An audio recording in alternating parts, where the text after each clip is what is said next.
does require more. But if you think about, going back to your point, I mean, the business person in me would say, on that stuff, would say, yeah, it is expensive to do this in a different way, but what are the costs of doing stuff that people don't use or retain?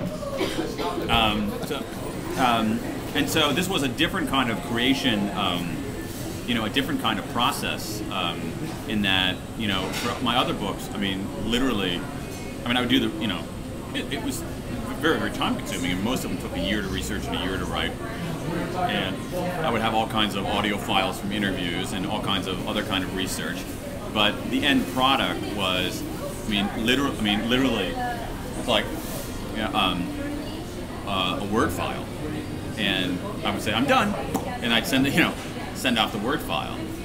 This was totally different in that you basically were making a book rather than writing a book. Mm-hmm. See what, like you were, it was you were making, it was different.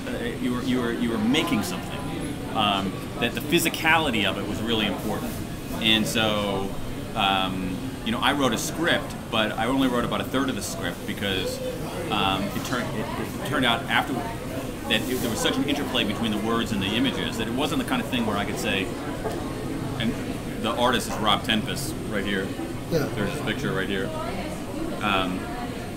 It wasn't if I said, here, Rob, here's a script. Give me 160 pages of graphics, and I'll check in with you in a couple of months. Right. I mean, it was my laying out what the scenes would be, what some of the images would be, but then Rob saying, that won't work.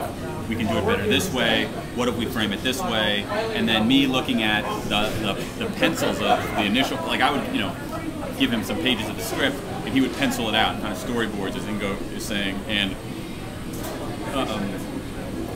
then he would kind of just, literally pencil sketches, and he would kind of write in the dialogue that I had written, and I come back and look at that, and I over and over again said, oh my God, I've so overwritten this. Cut out that, cut out that, cut out that, because as a prose person, I had to learn how much narrative freight that a picture could carry. That wasn't something that was immediately at my fingertips. I learned it after a while.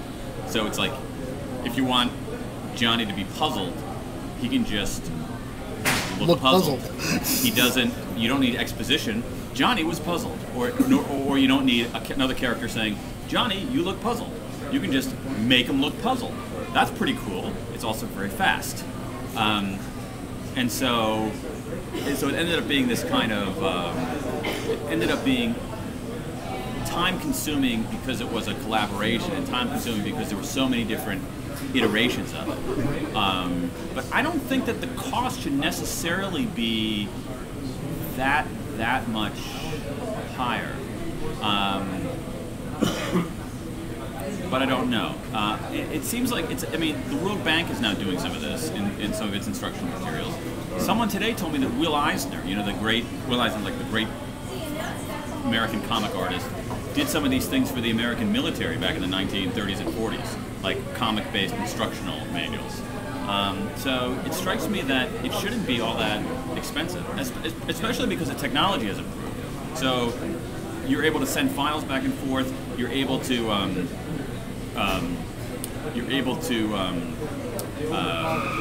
It makes you think about how they did this in the old days when they couldn't say, "Oh, let's make them smaller," and you had to redraw it. Here, you can just put it in Photoshop and put them down there. Oh, let's move it over. Let's move this over here and see what it looks like.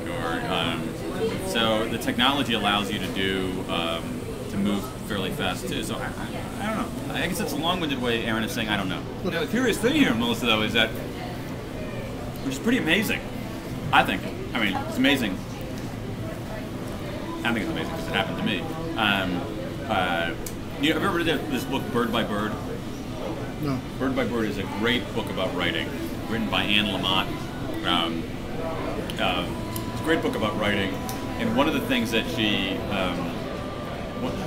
her editor got back to her. She wrote something and gave it to her editor, and her editor came back. Very important writing lesson, life lesson. Her editor came back and said to her, Anne, just because it happened to you doesn't mean it's interesting. So with the caveat, I think it's think it's pretty interesting. I've actually never met Rob in person. I've only collaborated with him on the phone, video conferencing, and email. I'm going to meet him in person for the first time next month. Pretty close collaboration, particularly at the end. And we're talking constantly, and we're talking, late at night, and if you look at my phone records, you would see that more calls there than anywhere else. And then when we basically ended up with a final file, got it perfect, shipped it off, was totally out of our hands. I was like, God, I miss Rob. It's like, I wonder how he's doing. I kept wanting to call him just to check in, see how he's doing, see what's going on, because it was such a close collaboration. But it didn't require physical presence. Yeah. But it didn't. But it could not have been outsourced. It could not have been the sort of thing where I said, here's my script. Now let's find someone in the Philippines who's making $4 an hour to illustrate it for me, and it's going to be fun. He's in Cedar Grove, Wisconsin. Graduate of the Minneapolis College of Art and Design. Lived in Minneapolis for a while, but didn't like it and wanted to go back to where he's from. And he just has this little bat cave in Cedar Grove, Wisconsin, where he does his stuff, and he watches anime all night, and is was a big Green Bay Packers fan too.